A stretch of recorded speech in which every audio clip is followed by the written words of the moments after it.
Rain lashed against the windows, wind howled like a banshee, rattling the old house. Inside, Michael sat alone, every creak and groan of the timbers sending shivers down his spine. The power flickered, plunging him into darkness. He fumbled for his phone. Its pale light a beacon in the sudden gloom. The storm had knocked out the power, just great. Michael sighed, a knot of unease tightening in his stomach. He hated being alone on nights like this. Suddenly, a loud crash from upstairs. Michael froze, his heart pounding in his chest. What the hell was that? He listened intently, holding his breath. Silence.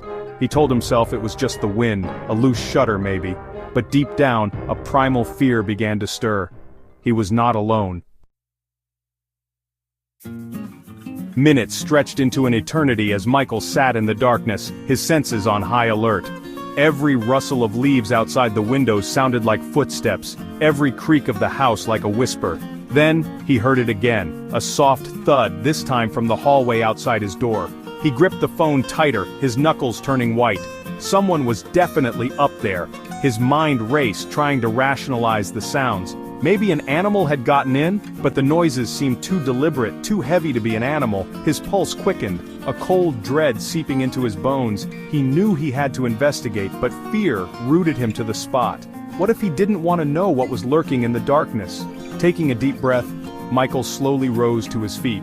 He grabbed a heavy iron poker from beside the fireplace, his hand trembling as he hefted its weight. It wouldn't do much against an intruder, but it was better than nothing. Step by cautious step, Michael crept towards the hallway. The floorboards groaned under his weight, each sound amplifying his fear. He peered into the darkness, his eyes struggling to adjust. Shadows danced on the walls, taking on sinister shapes in his terrified mind. He listened intently, but the sound didn't repeat itself. Had he imagined it? Just as he was about to dismiss it as his nerves getting the better of him, he noticed something. The attic door, usually kept firmly shut, was slightly ajar. A sliver of cold air emanated from the opening, sending a fresh wave of goosebumps down his spine.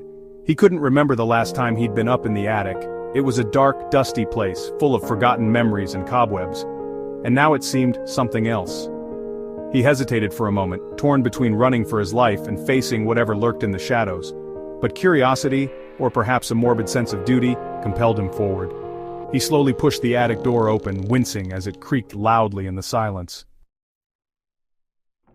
The attic was dark, the only light filtering in from the hallway behind him. Dust motes danced in the air, catching the faint light. Michael fumbled for the light switch, his hand closing around the familiar pull string. He yanked it, expecting the single bulb to illuminate the space. Nothing. The bulb remained stubbornly unlit. He cursed under his breath, his heart pounding in his chest. He felt exposed, vulnerable in the darkness. He took another step forward, his senses on high alert. Then a sound, a soft sigh close to his ear. Michael whirled around, swinging the poker wildly in front of him. It connected with nothing but air. He was alone. He let out a shaky breath, trying to calm his racing heart. It was just the wind, he told himself. Just the wind and his imagination playing tricks on him. He just needed to get out of this creepy attic and back to the safety of his living room. Section 5. The attic beckons, terror awaits.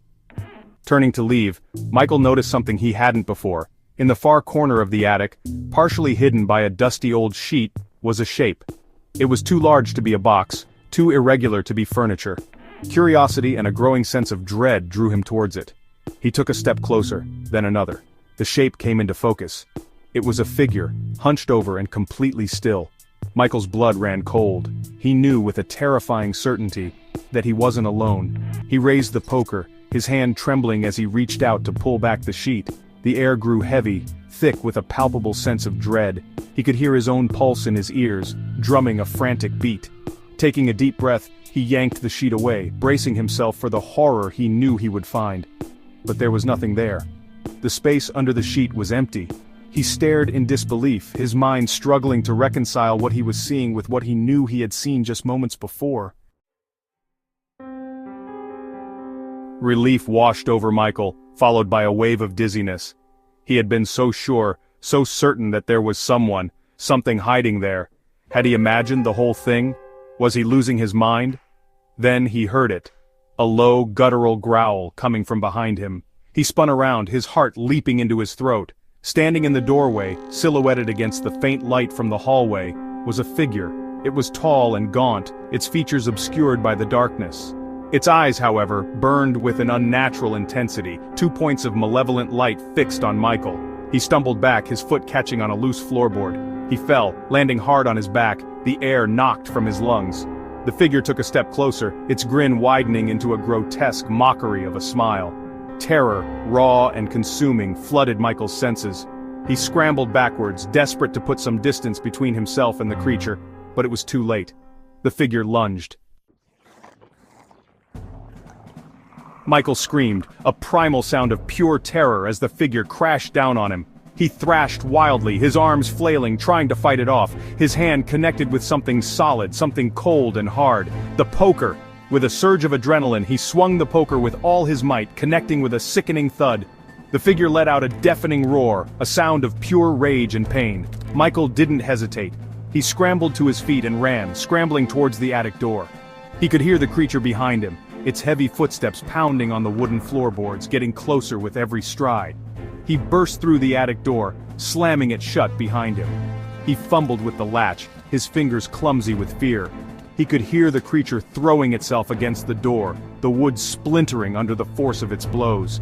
Finally, he managed to secure the latch, just as the door shuddered under another impact. Michael didn't stop to catch his breath. He didn't dare. He raced down the hallway, his lungs burning, his heart pounding a frantic tattoo against his ribs.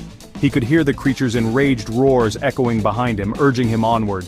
He burst out of the house into the storm-ravaged night. Rain lashed at his face, the wind whipping at his clothes. He didn't care.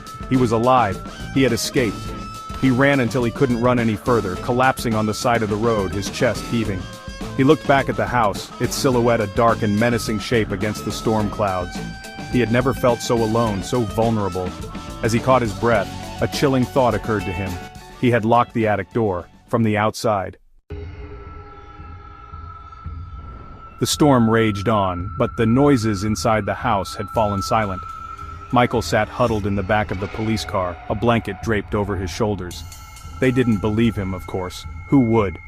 He had tried to explain about the creature in the attic, the growls, the glowing eyes, the attack. But the words sounded hollow, even to his own ears. The officers had searched the house from top to bottom. They found no signs of forced entry, no evidence of an intruder. The attic, they said, was empty, just as it had been for years. As they drove away, Michael cast one last glance at the house. The storm clouds were parting, revealing a sliver of moon peeking through the darkness. And in the upstairs window where the attic was, he could have sworn he saw a figure standing there. It was just a trick of the light, he told himself, just his imagination. But as the police car pulled away, he couldn't shake the feeling that he wasn't truly alone. The silent guest, he realized, was still out there, and it was waiting.